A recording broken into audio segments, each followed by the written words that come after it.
Haya, haya, Azimio, Azimio, Azimio.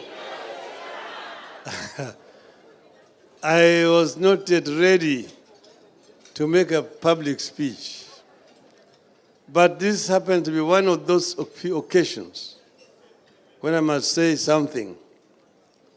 I was told, the governor told me that today was the swearing in Mombasa, and as you know, I've been out of the country. I went to recuperate in the Spice Island of Zanzibar.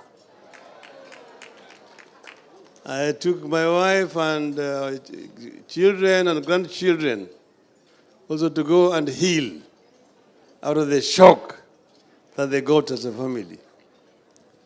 So we came this morning from the Spice Island of Zanzibar and arrived here slightly later so that we were not able to be with you at the swearing-in ceremony. But here I now am. First, I want to congratulate our younger brother, Abdul Samad Sharif Nasir, for convincingly winning the gubernatorial seat of Mombasa County. As you know, this was held later. It was deliberately left behind here and Kakamega, like our lawyer said in the court, so that they could have a trial after the rigging of the presidential elections. But the people of Mombasa showed clearly that they are truly Azimio and voted overwhelmingly for our candidate. This is the pride that we have, people as Azimio family. And the same thing happened also in Kakamega. So I want to thank the people of Mombasa for standing steady and firm with Azimio in the subsequent elections which was held here in Mombasa and Kakamega. We have an agenda for devolution. Devolution is the most important feature of our 2010 Constitution because it has removed a lot of power from the center down to the counties. It has empowered the people. And if used more effectively, it can help to revolutionize development in our counties. Therefore, we are going to rely on our governors to show the way that this is the Azimio way of doing things in their counties. If our governors use the resources properly, if our MCAs also cooperate with the county government and perform their role properly, it can show the people that Azimio government really is the government, the best government that this country could have. So there are other things that we are going to be talking about sooner. Right now, we are still waiting. As you know, the Supreme Court said that you are going to give us the detailed judgment within 21 days. Today, we are just about less than 10 days remaining. We want to wait to see what this detailed ruling is going to be about. But we, as people of Azimio, are shocked. I am not talking about this thing as Raila Odinga myself. It does not have to be Raila Odinga. But my fear is that if what the people saw happen on the 5th of September is what they expect in 2027, I'm wondering why should the people wake up in the morning to go and queue to vote?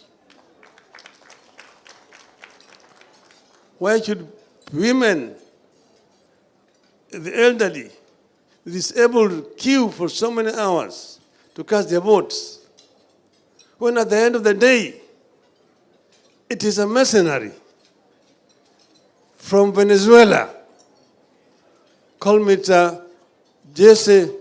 Jose Kamago, who eventually decides who becomes the president of this country.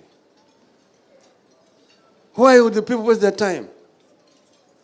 Mamluki wanakuja kutoka Venezuela na wao ndio wanapiga kura.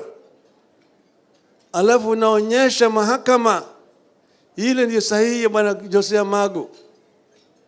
Hii mashine ilitoa kura sahihi kule Mount Elgon. Dakika 8 baadaye imetoa kura kule Nyeri. Inawezekanaje? Mahakama inasema hiyo si hoja. Haya si hoja. Shame on the judiciary of this country. And I see them protesting and trying to give threats and people. We will talk. The constitution of this country gives power to the people of Kenya. And all those other people exercising power are exercising donated power. So the judiciary is no exception. If they become rogue, we have power as the people of this country to reform them and send them home. We can lead a 1 million march to the judiciary to say, "Kwendeni nyumbani." And they would have no choice but to go home. So the judiciary should not threaten, blackmail the people of this country after they have done the message that they've done. When you do, we say we respect, but we don't agree. And we have a right as a people not to agree with bad rulings of the judiciary. It is our constitutional right to say he be ruling ilikuwa shenzi. It is not based on any law. It is thuggery, judicial thuggery. And we are not going to accept these kind of things. As the people of Kenya, we will not be cowed. We will not be cowed. Nyayo tried it. We resisted him. And we are not going to allow another dictator to come into this country. We are not going to allow judiciary to become a dictator in our country. We will protect our freedom as the people of Kenya. We will protect our freedom as the people of Kenya. So maybe it is time that we begin again now a review of our constitution to look at what works and what does not work. A rogue IEBC is another institution that requires thorough reform.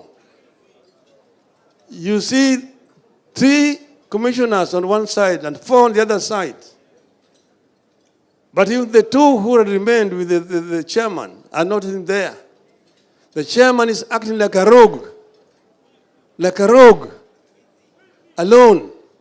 Now he's being hero worshipped, he becomes a hero by the judiciary. He's been lionized by the judiciary. That now he's beginning to do the so-called reforms within the IEBC. All those officers of the IEBC who resisted the temptation to rig the elections are the ones who are now being targeted by the IEBC. One Mr. Marjan Hussein. We are watching. We are watching. Try to do what you want to call about perjury in IEBC. You will go home like your predecessors. We must protect those commissioners of IEBC who stood firm in spite of threat and intimidation and say that this is not right, this is wrong. The question you want to ask is, where was Mr. Chebukati from 6 a.m. to 2 o'clock when he came back? Where was he and what was he doing? Na yeye ni ati PA yake. Yale yote ambao walifanya. Kwa hivyo sisi kama wanazimio tutasimama imara. Azimio is going forward and Azimio will not be intimidated or cowed. Azimio. Azimio. Azimio. Azimio. Asanteni sana. Mungu